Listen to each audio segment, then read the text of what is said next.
Hey there, welcome to the show. Today's episode is with Drew Sarich. Drew is an old friend of mine, and we got to catch up on Skype. We had to do it over Skype because Drew is living in Berlin, where he is playing the title role of Rocky in Rocky the Musical. He actually has originated that role, and we talk about his entire musical theater history. It's pretty amazing. It was fun for me because I got to tap back into my musical theater history, which is also pretty amazing. Anyway, I'm going to jump right into this. I hope you enjoy. Here is Drew Sarich. So okay, we have to start at the beginning here because there's so much in your life here that I don't even know at this point. But like honestly, we'll get to how where we even met. But where were you born? Where were you raised? I was born in St. Louis, Missouri. And in a suburb called Webster Groves, and was a super laid back kind of place. My mom is a school teacher. French teacher and also a music teacher, and my dad at the time was writing for an advertising company, and then he moved to Ralston Purina, and he was in the advertising department of Ralston Purina when I was growing up. Ralston Purina, is that as in Purina? Like Purina, like dog chow. Yeah. Cat chow. Yeah. Who's Ralston? I don't know. Maybe it's not even called Ralston Purina anymore. Maybe it's just called Purina. Yeah, I mean, when I eat it, I just know it as Purina. Purina. I never know it as Ralston Purina. Huh? I wonder what happened to Ralston. Yeah. No, my dad the first 10 years of my life, I only knew it as Ralston. Oh, really? And. So he was like an in-house ad guy for them. He was an in-house ad guy. And then he got into video editing and had his own sort of video magazine for the company. Huh. And was flying to New York at least once a month to edit it. So he was on the creative side? Yeah. Cool. But on a writing level. And then I grew up there, and did you have brothers and sisters? My sister lives in Brooklyn. So how old is she? Older or younger? She's 4 years older than me. Okay, so it's just you and your sister. Just me and my sister, and we were raised in a very musical family, but from a hobby standpoint. Right. We were both brought into music through family and church at the time, and were you was it already sort of clear at that? I guess at that point your voice you probably had a super high voice, right? Were you I was a soprano. I was a soprano until I was 14. Right. Was it kind of clear though that you sort of had a good voice even at age 6? Like I sang, but for me it was just normal. Yeah. Nobody really made any massive mention of it until I started in the car. We would sing as a family in the car, right. And I would instinctively pick a harmony part. Right.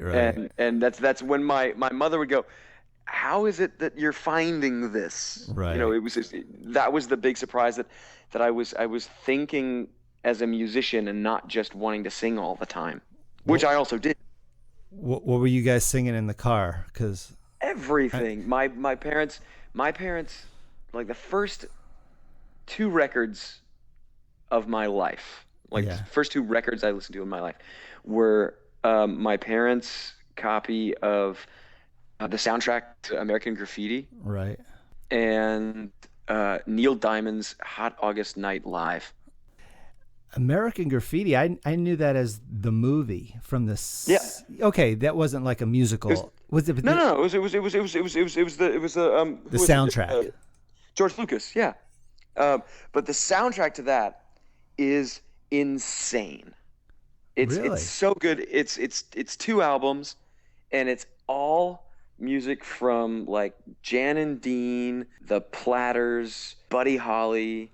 I thought Ron Howard directed that or something. Am I No, wrong? Ron Howard was in it. He was in it. So he didn't direct it as well. I guess not. No, He would have been. He was pretty young. Yeah. way too young. George Lucas God, that was. directed it. I didn't know that was a George Lucas movie. And it was the first movie. I think it was the first movie that we really got to see Harrison Ford.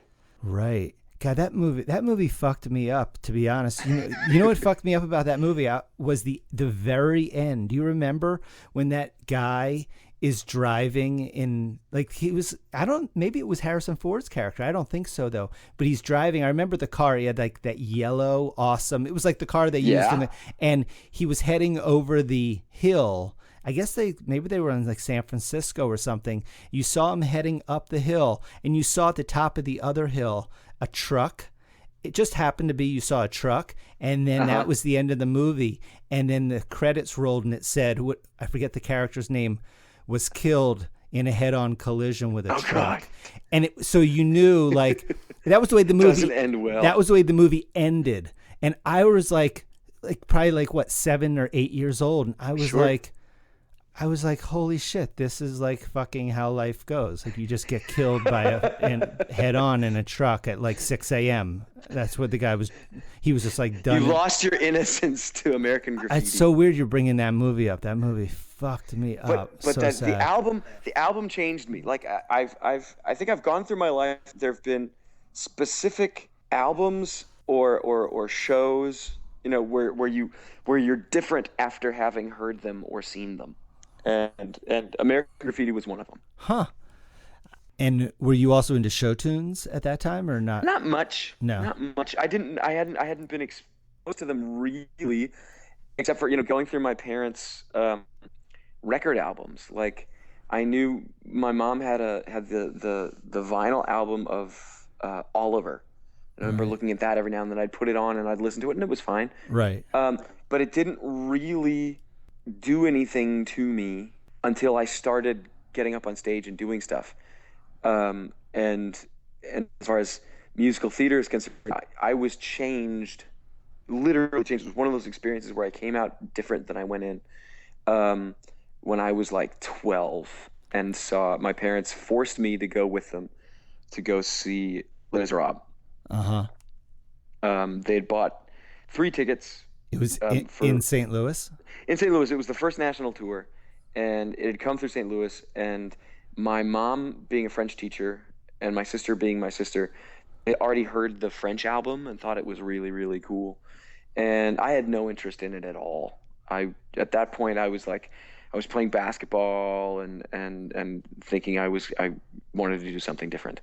And they got 3 tickets to the show, and my sister got sick. And they said, we're not wasting the 1 ticket. You're coming with us. Right. And so I went under protest. And I remember at the end of the show when Jean Valjean and Eponine and Fantine sing, "To love another person is to see the face of God." I remember sitting there bawling my eyes out going, how is this possible? You have 1,000 people, 1,000 strangers pretty much in a dark room together watching a story with music, and everybody is sobbing like a baby. Right. I just thought that was literally a miracle of human nature.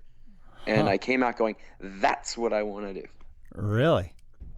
Wow. So yeah, 12 years old. So now you're living in St. Louis. What do you do with that? What did you start doing? Did you start doing school plays and all that kind of stuff? And I started doing school plays. I also, at the same time, 12 was a big time for me. I was introduced to the theater, and I was also introduced to playing the guitar. Right. And I knew I wanted to do something with music at that point. I knew I wanted to do theater. I didn't know if that was like, you still don't see that as a possibility that you can do that for a living and like make money doing it. Right. But I also, had dreams of playing guitar in a band and doing that kind of thing. And so my parents, just kept pushing me toward the theater, and they're like, all right, we'll try out for the school musical or try out for the school play, or let's get you voice lessons. And they pushed me in a really good direction. And I was performing nonstop from 12, like be it at a school play or somewhere in the church, or I was playing with a band in a garage somewhere. Right. And there was never really any differentiation between art forms. Like that's all performing. So you're just performing. And so I was in St. Louis, and then we were trying to decide, by the time I finally decided this is what I want to do. And at that point, I was like 16, 17, and my parents were starting to sweat. They're like, we're going to have a kid who's broke all the time. Right. So my mom's like, well, why don't you go into like music therapy or music education? And I was like, no, because I don't want to do that. I want to fucking perform. And there's a really good performing arts college in my hometown. Webster University is really, really good. And we thought about Webster University, and I ended up saying I can't spend 8 years in the same block of my high school. Right. So I have to get out, and I got accepted to Boston and went there. So you went to conservatory. I did. I remember I was looking at Berklee School of Music, and I was looking at Boston Conservatory, and Berklee. You sort of got the feeling there. For me, there were no girls. There were tons of guys that wanted to play the guitar. Yeah. And I said, I think I'd be just another cog in the huge machine, and I don't think I'd have as much fun. Ooh. And then I checked out the conservatory, and I said, it's all girls. Right. And the guys that are there are gay. Right. And it's what I like to do anyway. I'm going there. And it was so much smaller. Yeah. So that's like where we met, I guess. I mean, like we kind of met through, I feel like it was through Otis. I mean, it had to be, right? So like, I'm trying to remember, because then I transferred to Berklee, and I mean, Berklee and conservatory were like basically like right next door to each other. We were neighbors, and we shared a cafeteria.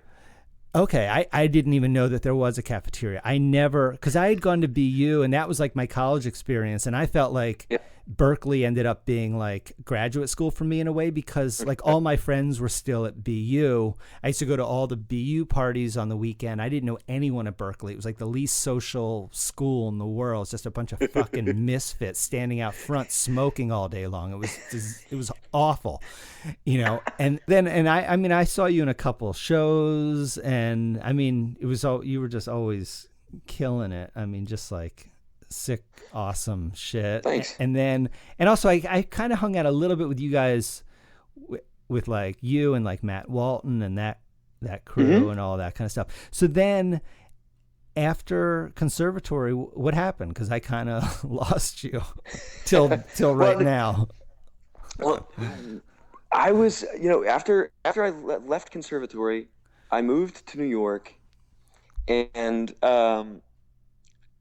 I'd done summer stock theater in New England every summer, and I think I moved to the city with, I'm guessing like $5,000, right? Like all the money that I'd saved up, that then disappeared within like the first 3 months of me being there. Yeah, and I was living on Matt Walton's sofa.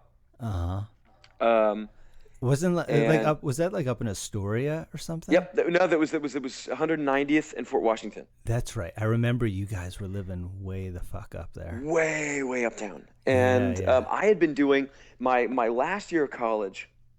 I had been doing this improv show in Boston called Tony and Tina's Wedding. Oh yeah. And so I finished that, and then I moved to New York, went through all my cash in no time. And my girlfriend at the time was Nikki Snelson, this girl that I don't know if you knew her. I know Nikki, for sure. And she had been on tour. I don't remember what show she was on tour with. She was on tour, and she came back to New York to visit. And so we were both sitting on Mount Walton's sofa that week, and we'd gone out, and I had a nervous breakdown, literally, in the cab going back to that apartment, because I said, I'm out of money. I have no prospects whatsoever. Like, I have no shot at anything at the moment. I had been on my 7th audition for Rent, and I wasn't getting the job. I said, I'm going to be one of these homeless people because I can't ask my parents for more money. And I'm going to run out of money, and I'm going to live on a corner somewhere, and that's just going to be my life. And I got back to the apartment, and this was like literally before cell phones had really taken off, or pagers even. I guess pagers were kind of there, but I had an answering service. Right. It was one of the things you had to have when you got to New York, is an answering service. And I checked my answering service, out of desperation. Please let there be at least one message on there. And there was a message saying I'd gotten an offer for Tony and Tina's wedding off Broadway, and would I like to start next week? Wow. And so you just go, oh, thank God. Right. So you didn't have an agent, obviously, or anything like that. I did. Oh, you did? It just didn't work. Like, I got an agent right out of college. We did a showcase at the end of college, and my agent Meg Pantera, who I still have, she snatched me up and sort of became my second mom. Uh-huh. She'd call and say, "So you have an audition for this. You want to wear something nice, right? And what do you think you'll sing? Sing this. Nah, sing this." Was was it part of like a bigger agency, or was she like a private person? At the time, she was at a company called Barry Haft & Brown. Uh-huh. And then she split off from them, and she later on formed her own agency, Meg Pantera, the agency. But she was even pretty clear from the get-go, saying, you're probably not going to get a job right away. Right. So our job is to get you out and get you seen by as many people as possible. Was it just for stage primarily, or was it going to be also for commercials and stuff? Stage. I got a commercial agent. I was at Buckwald for a while, but it was weird. Like, going to commercial auditions, like you walk into a room and it's literally, there are 10 carbon copies of you. Yeah. In the room, and I remember just going, dude, there's no chance. There's literally no chance. It's so random. I didn't really even. I think I went on like 5 commercial auditions the whole time I was there. But Meg was sending me out for shows and stuff, and right. I'd gotten Tony and Tina's wedding, so I was doing Tony and Tina's wedding and still making zero money. They paid something, like paid something, but at the time it was, I want to say it was something like $200 a week. Right. It was not much. Yeah. And in order to, at that point, I think I had moved in with Otis. Wait, I'm just curious. Who was the big name in Tony and Tina's wedding at that time when you were in? There wasn't one. They didn't have wasn't Stuttering John in the show? Stuttering John was in it before I got there. Okay. And at that point, at the time I got there was nobody big in it. Okay. And it was still down in the Village. Right. Yeah. Okay. And I was living with Otis on Bleecker, in that teeny tiny alcove studio apartment on Bleecker, in Charles and Perry. Yes, Samantha's place. Yeah. Yeah. And Otis was sleeping in the bed. I was sleeping on the sofa, like 4 feet from Otis. Yeah, I remember this. and working at Tony and Tina's wedding, and praying that I could, make enough money that I could actually get a place. Yeah. And I did. I ended up moving away. I remember telling Otis, like, hey, I got this place. And Otis was like, that's great. When can you leave? Right. So where'd you move? I moved to 77th in Columbus. Okay. and again, I was on another sofa, but I was paying part of the rent for the sofa. Right. Like up until then, I'd just been sort of throwing people whatever money I had. At this point, I was like, I am on the lease. Right. Right. For the sofa. For the sofa. Right. I would take anything.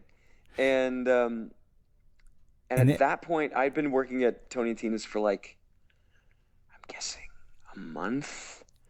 And I got called in for 2 auditions.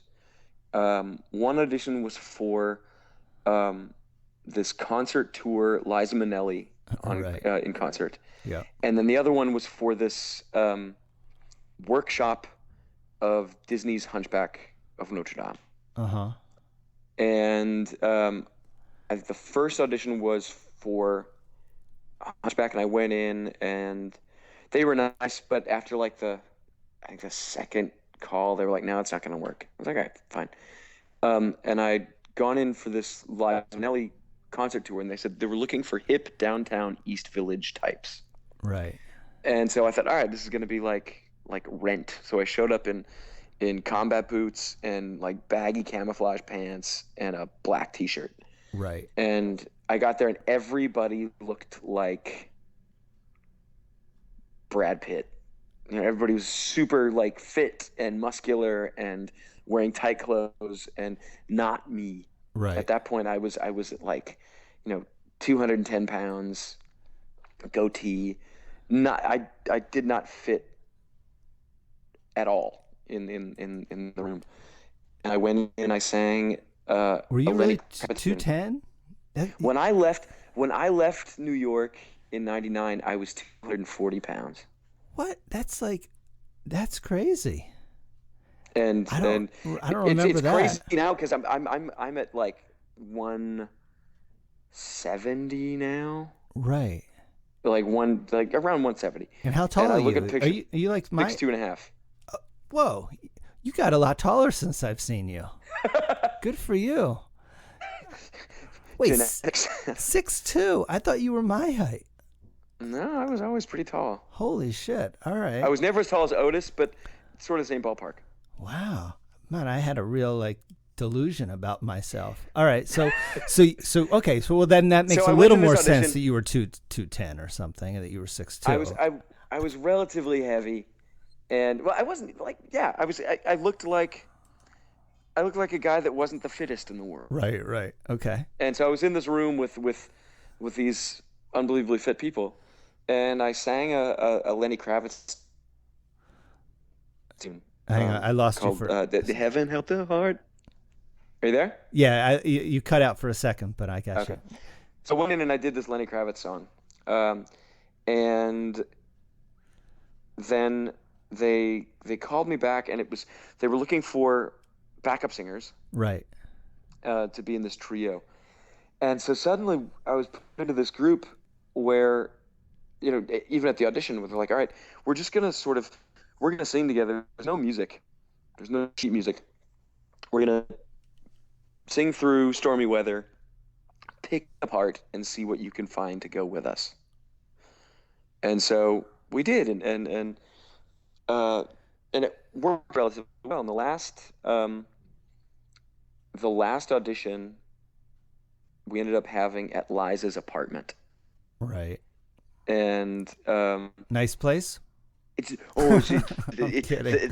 a nice little crib. She had a sofa. She was on the lease of a sofa. It was the craziest thing. It was 78th and Columbus, right around the corner. Oh yeah, you guys were neighbors. Much nicer sofa. Were you like, oh, I live around here too? Like just small talk. Oh yeah. Which sofa are you on? She was on the Upper East. Yeah, she was on the Upper East Side, in this palace. And we had a callback audition in the music room, where you just awards and grand pianos, and it was crazy. Right. And we. And were you kind of a fan of hers, or you just no? I knew who she was. Right. Yeah. Everyone knows who she is, and my mother was going apeshit. Yeah. Right. Of course. And I was like, I'm in the apartment of a legend. That I know.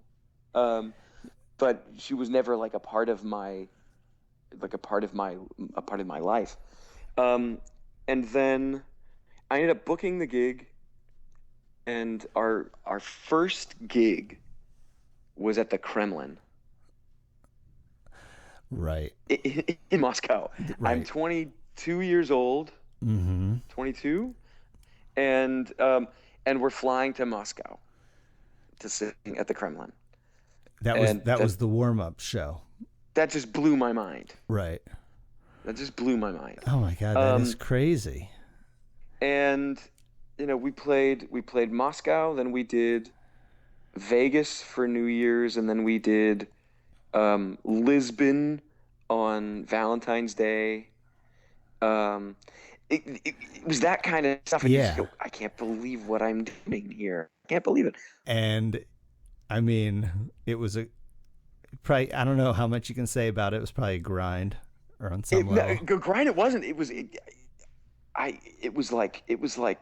For me, it was like graduate school. Right. Oh, so it was a good experience. You liked it? It was a grand experience. Oh, cool.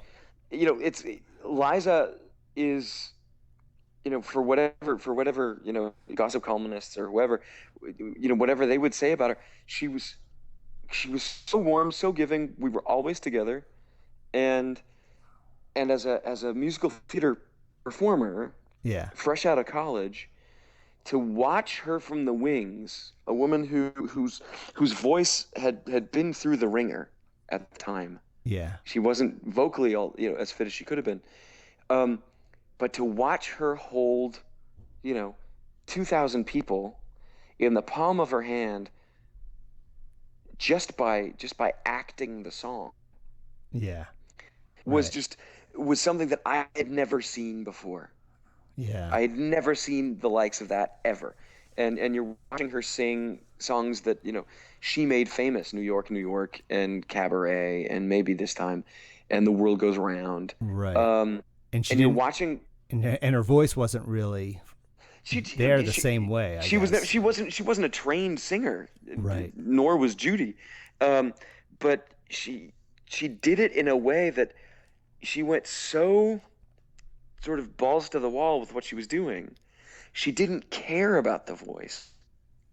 It was about getting the idea across. And did she end up like hurting her voice at all, or blowing her voice out doing that? Everybody does, I think. And she had her vocal coach that was with her all the time. But it was more a matter of you are watching a legend. Right, yeah. You are watching a legend, and you're playing with legends, because we had a 15-piece, 17-piece band, and the majority of the players in the band were the leftover band players from the Rat Pack. Right. Our musical director, California, he was 6'6", weighed about 35 pounds, ex-junkie, beatnik, played drums for Sinatra, played drums for Nelson Riddle, played drums for Dean Martin, and played in real old school side with the cross sticks, right. And sat really high, like Max Weinberg, only better. Mm-hmm. And Russ, the piano player, had been arranging for Sinatra and for Nelson Riddle for a long time. And so you had these fantastic big band players. Right. And you're in front of them, playing with them. And then the thing was, Liza would do a set, and then she'd leave to change her clothes. And we'd come on, and we'd do a set of 3 songs by ourselves. Right. And then she'd come on, and then we'd back her up for the rest of the show. And you guys, did you travel on a bus, or you always just flew everywhere, I guess? Always flying. Right. Literally, we were treated so well. Business class flights and hotels, and just we spent New Year's Eve with Siegfried and Roy, hanging out with the White Baby Tigers. And I'm 23, losing my shit, going, where did I land? How did I get here? That's crazy. And at the same time, I would then, the gigs were infrequent enough that I Right. was somehow still hurting for money. Um, and and still, having like 2 weeks back in New York Right. and watching Otis play or going and watching you play, Right. and then at one point, we really had trouble getting gigs because Liza was tired and she wasn't going out as much. Right. And at the time, I got a phone call from Disney saying, we've been auditioning for this Hunchback thing. We still haven't found anybody. We know we told you no, but would you come back in and sing again? And I did. I sang another like 3 times. I think in total I auditioned for them 5, 6 times. And I booked the gig in the end. And I did this workshop of Disney's Hunchback, directed by James Lapine, written by James Lapine. And again, it was school. It was like it's just an extension of school. Because I went and I did this workshop I said, okay, my director has a Pulitzer. Right. And I don't know how many Tony Awards. And is best friends with Stephen Sondheim. Right. He's gonna pull something out of me that I never saw in me. And was this like the first time? This ended up going to Broadway, right? This Hunchback? Nope. No? Never did. Never did. Right. I remember this. Right. You guys were workshopping this thing for forever. Like we workshopped it all over the world, kind of, right? Well, we workshopped it. We workshopped it in January of 1999, I think. Right. No, January of 1998. Okay. And then we did readings through to 99, and then halfway through, after all the workshops and readings, they contacted me and said, "Okay, you're definitely going to do it in New York. When it comes to Broadway, you'll be the guy to do it. But we think we want to do a European cast first. We want to do it in Berlin. So just sit tight. We'll do it in Berlin, and then when it's ready to come to New York, we'll give you a call." Okay. And then about a month later, they called and said, "We haven't found anybody. How about we send you to 6 German lessons and just see if you can fake it?" All right. And I said, "All right, that's fine." And I faked it, and I booked it. And you didn't speak any German at all? Hell no. That's crazy. Okay. And so I booked the gig, and we went to Berlin, and I learned the show phonetically, and half the time didn't know what I was saying, but knew the script from the English script, and learned the German by heart, and did that for, it first started, they said, "Oh, it's going to be 9 months. 9 months, and you'll come and you'll do it in New York." And then the 9 months turned into a year, and then a year turned into a year and a half. And then they called and said, "Well, it looks like the show's going to die in Berlin." And at that point, I had met my wife. Did you like living in? I mean, Loved it. You liked it? Loved it. I moved to Europe and found myself, in many ways. Like it was the first time I was performing and making a real living. Like I could afford to have an apartment on my own. Right. They pay okay.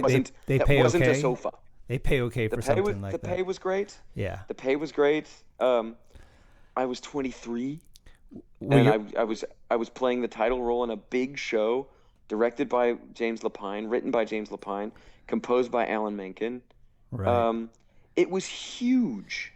Were your parents like, though? What the fuck? Well, my parents were super proud. Right. I think my parents expected that I'd come back to St. Louis. To New York. To America. Okay. Right. And I did too. I hadn't planned on staying, but I remember thinking, God, this feels great. Right. Because I'm working. Yeah. I'm working and I'm insured, and I can afford to like buy stuff, and I'm doing a show that I truly love, and I created this character. Um, and then when I and then I met the woman who became my wife. Yeah. She was doing Chicago when I was doing Hunchback. Right. But Hunchback just didn't, it didn't happen. And I think that was also a big learning experience for me, going, that sometimes that happens. Yeah. Sometimes you put all of your hopes and blood and sweat and tears into something that doesn't go where you think it's going to go. But at the same time, had I not done that, I wouldn't be where I am now. Sure. So when it ended, and you had then at that point met your wife, and you're living in Berlin. At the time it ended, I was in Berlin, and when my contract came to an end, my wife said, "So they're auditioning for this production of Hair in Vienna." Right. And she goes, "I've had this flat in Vienna for years." She was still on tour with Chicago, and she said, "Well, if you get the gig, you can just take over my apartment, and then we're kind of living together." Right. And I said, "That sounds okay to me." And so I went and auditioned and got it, and moved to Vienna. Uh-huh. So I did that for 2 years. Uh-huh. And then Vienna just became home. It was literally, I got there and I said, I think this is going to be where I'm going to be based for the rest of my life. And then we kept Vienna as home base, and then sort of went all over. I went back to Berlin and did this show, Hedwig and the Angry Inch. Yeah.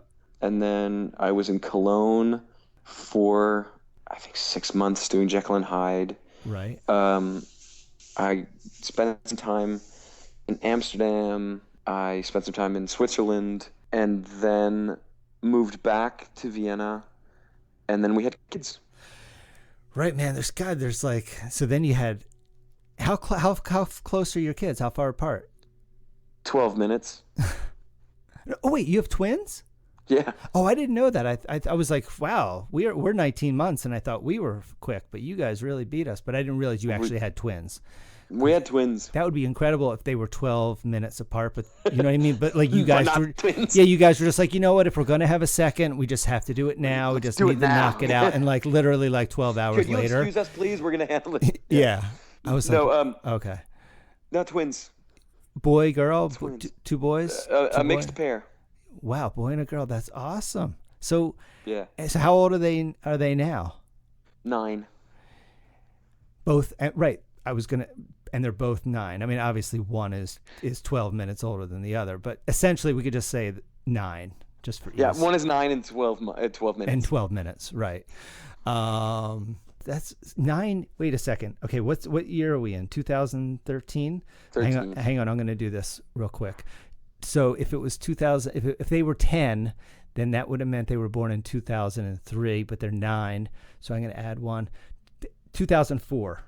Yep. Nailed it. There you go. Oh, God, I'm exhausted. It's a good thing we can sing, because we sure as hell can't count. So, God. Okay, so 2004, and then, I mean, how does this? I don't want to keep you on here forever here. I mean, That's right. But like, how's like the Rocky thing come about? I mean, Rocky was something that I had heard through the grapevine that someone was planning on doing a musical of Rocky, and I thought, okay, it's either going to be a great idea or the shittiest thing in the world. Was this person Sylvester Stallone? At that point I hadn't heard Stallone. Uh-huh. I just heard that there was going to be there was talk about this musical of Rocky. Right. And I was in Berlin again, like almost 2 years ago, doing Roman Polanski's Dance of the Vampires. And I was doing that, and I was almost finished with my contract there, and I got an email asking if I'd be interested to come in and read and sing for Rocky the musical. And I said, and I wrote back, I was like, really? Who do you get an email from that says that? Is it like from the casting department of Rocky this company at called Stage AOL? Entertainment? Oh, okay. So wait a second. This seems a little fishy. Rocky's still using AOL? I guess it makes sense. Makes sense. Okay.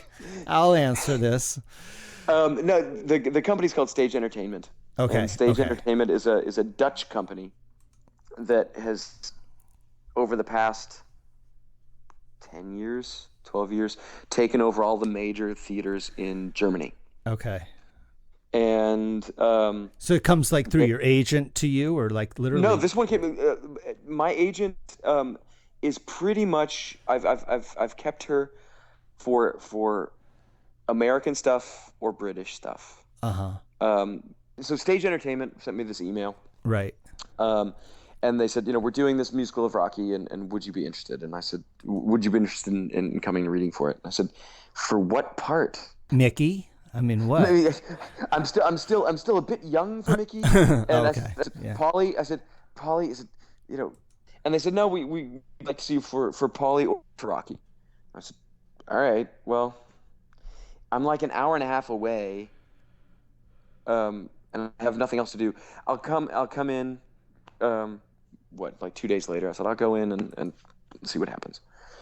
And I did a little research on the team that's doing it, and the people that were doing it were really, really cool. The director is this guy, Alex Timbers, who directed this show in New York called Bloody Bloody Andrew Jackson. Yeah, and right. And he directed this new show with David Byrne from the Talking Heads called Here Lies Love, about Imelda Marcos. And he's sort of a weird guy, and I liked that because I still feel like theater should belong to weird people. Right. And the fight choreographer was the choreographer from Green Day's American Idiot, and it was like cool, young, hungry people. Yeah. And so I went in and I did my audition, and then they said, okay, well, everybody likes you and they think you're cool. They just don't know if you can do the physical side of it. And I said, I don't know if I can do the physical side of it. I said, so we're going to send you to London for a day to work with the boxing guy, Stephen Hawking. And not Stephen Hawking. You didn't say Stephen Hawking, did you? No, that would be awesome. Okay, because it cut out for a second. Stephen Hoggett. Oh, okay, so different guy. Okay. It's a different guy. Okay. That would be so. What a great story. I mean, you got to inspirational. How incredible! My God. That's who trained you for Rocky. So, really, Stephen Hawking? Yeah. Oh yeah, you didn't know? Oh yeah, he trains a lot of boxers for musicals, obviously only, not really for the ring. So we worked for an hour, and it was basically like, okay, 5, 6, 7, 8. You got jab, hook, duck, hook, jab, jab, cross, uppercut, duck, that kind of stuff. Right. And we did that for 16 bars, which fucks you up. The idea of because I was, even at conservatory, being a musical theater student, dancing was never my thing. And putting movement to certain counts is just freaky, especially if it's fighting. And in German, nonetheless. Well, by the way, we didn't even. I don't want to get too far, but how did the last part in this story we talked about German? You were just doing it phonetically, and you knew nothing. Do you still know absolutely nothing that you're saying in German when you talk to people on the street, and you're just still doing that same phonetic thing? I just do it just by rote. Yeah. You're still doing the exact same thing from Hunchback. I get lots of drinks thrown in my face. Right. I would love it if all you knew still was was the words from Hunchback, and like when you walk around everywhere. All I do is recite. You're just doing Hunchback. Song text. Yeah. People are like, he's a weird guy. He's super nice, and hey, he's super nice. He's way into Hunchback. Way into Hunchback. No, I'm fluent now. Like, I literally, speaking English is weird. And how are you now? Like, how's your accent? Do people say like you still sound like? Can they tell? Like, No, most of the time people think I'm German. Really? That's amazing. Like the times where people go, "Oh, you're not from here," they think I'm either Dutch or French. Dutch. I could see that. I could see Dutch. No, I don't know what the fuck I'm talking about. Because they said, it's about the inflections and some of the sounds, and German is an extremely straight language. There's not a lot of melody to it. Right. It's funny. It's like not incredibly melodic language, and yet you've been singing in it for like the last Well, years. It's so wild to hear songs that you think you know, or songs that you do know in English, suddenly being sung in German. Right. I can't imagine like a show like Annie in German. Yeah. Don't know that. Have they ever done that? I don't think so. If Annie's ever been done, but I'm sure it has been. And how about Joseph and the Amazing Technicolor Dreamcoat? It was red and yellow and green and brown and orange and black and ochre and peach and ruby and how about here? I'll do it in English and you do it in German at the exact same moment. I love that you know. Are you kidding me? I was a total musical theater kid. I went to like musical theater camp. Nice. You know that camp? I didn't know this about. You know that camp Stage Door Manor? Did you ever? No. Okay, I went to that musical theater camp when I was a kid. We did. Yeah, nice. I was in. Oh yeah, I did. Oh yeah, but. I was going to say, we could sing the chorus of Joseph at the same time. If I knew it in German, I would. Well, the colors. You don't know all the colors, right? Red. I did. Red and yellow. Red and yellow and green and brown and orange and black and ochre and peach and ruby and olive and violet and fawn and lilac and gold and chocolate and mauve and cream and crimson and silver and rose and azure and lemon and russet and gray and purple and white and pink and orange and blue. I think. I'm fucking impressed. I think that's what it was, but I might not be 100% exactly what it was. Right. Okay. So wait. So we got to like So we're in Rocky still. Yeah. So I spent an hour working with this boxing guy, and I got the word back like, yep, you're it. And they sent video of my audition to Stallone, and Stallone was like, yep, that's cool. And then okay, so now you need to start training. Right. Because you need to get fit. And for me, training always meant lose weight because I'd moved to Europe at 240. And at this point, I was probably at like somewhere between 190 and 200 pounds. And it kind of backfired. I lost so much weight that when I got to rehearsals, there was a little like crisis meeting going, dude, what happened to you? Wow. Because you're supposed to be a heavyweight boxer, and now you look like I don't know, an Ethiopian marathon runner. But Gandhi the musical's auditioning next week, so you're in luck. Nice. All in German. Yeah, exactly. Of course.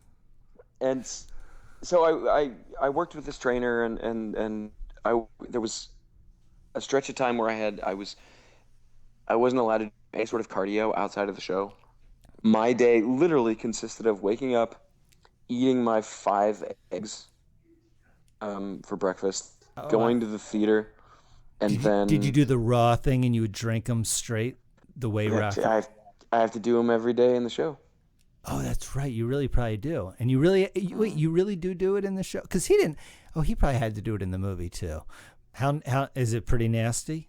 No. You do it in the show now every day. You get used to it. You get used to it. I feel like... It doesn't fuck your stomach up drinking raw eggs? No. Oh, okay. I've never done it, so... You know what? It's fine. Like, as long as you try and suck the yolk in as fast as possible and break it with your teeth, that it tastes like fried eggs or like a soft-boiled egg. It's the egg white that tastes a bit like a lifestyle change. It's it's gummy, little salty, and kind of like nothing. And that's what makes you sort of go. But we do 3 in the show, right? Because that's all we have time for. Doing 6 is a little intense. Were you a fan of the movies growing up? Not really. Oh, really? Like, I was such a huge fan. God. I remember seeing Rocky 4. That was the first one I saw. Wait, you didn't see Rocky 1, 2, and 3 first? Nope. I think, in a way, I think Rocky 2 may have been the best. I mean, Rocky 2 was great. So did you spend a lot of time with Stallone for this?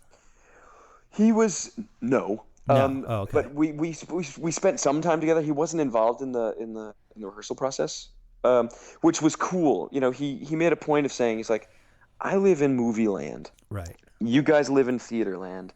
I would not in a million years claim to know anything about your world. You should have said, and I've seen you in Copland.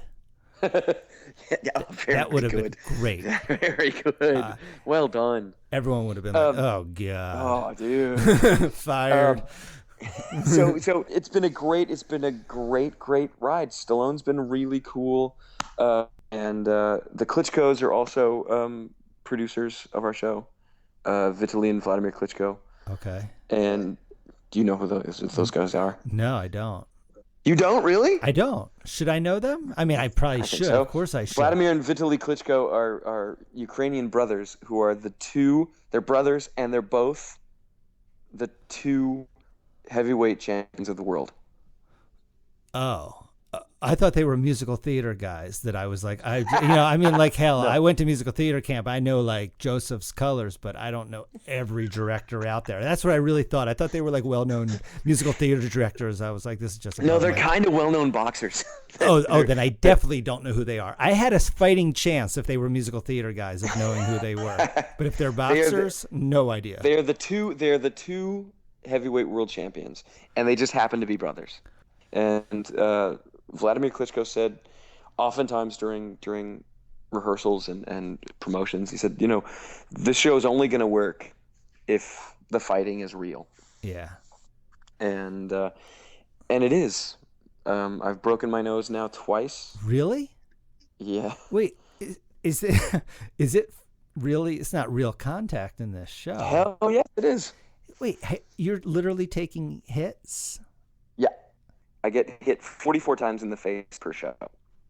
And I've done the show now like 360 times. Okay, hang on. Let me figure. 300. You saw me figure out how many years ago you're here till February. Oh boy.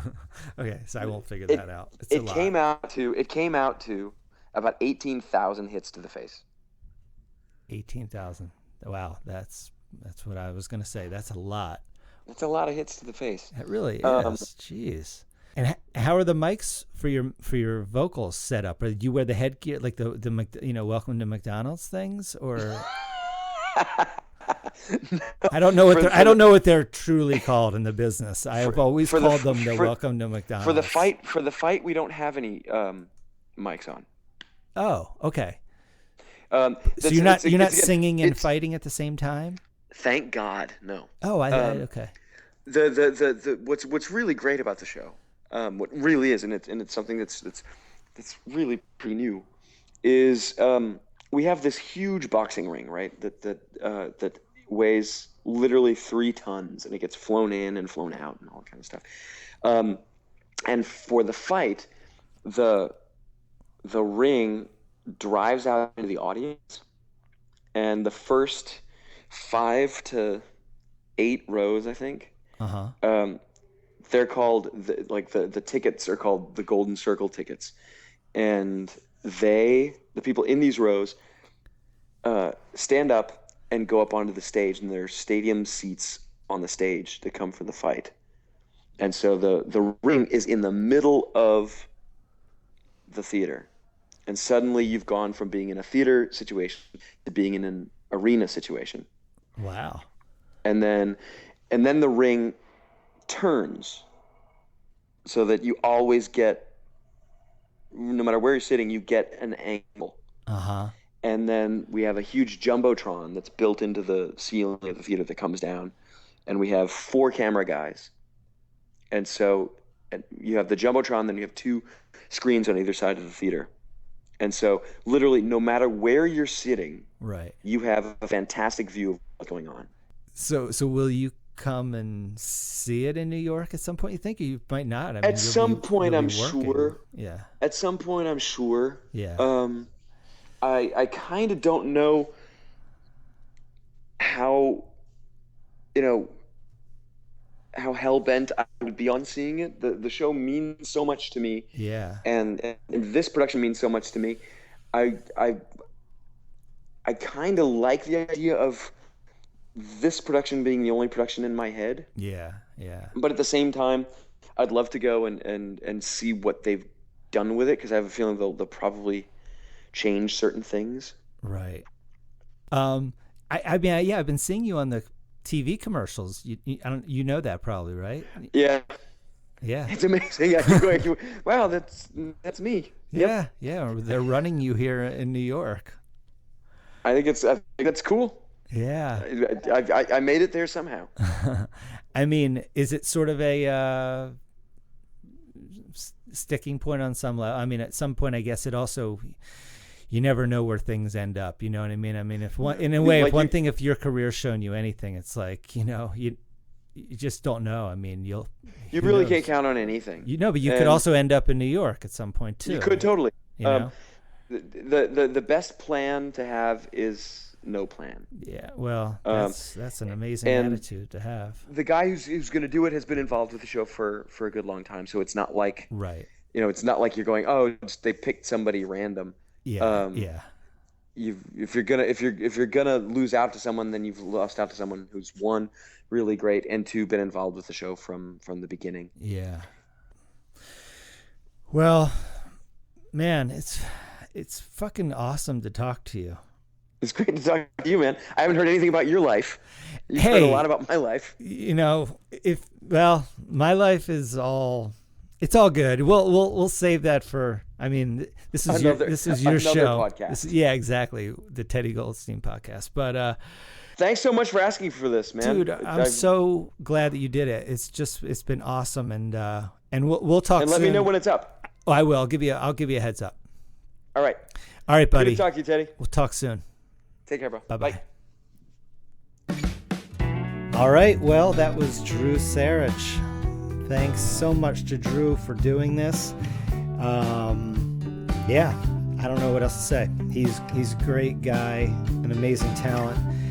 Check him out online. I don't know actually if he has a website, but I know he's on Twitter under his name. He's on Facebook under his name. Yeah. So anyway, thanks so much for listening. Hope you all enjoyed, and we'll talk soon. All right. Bye-bye.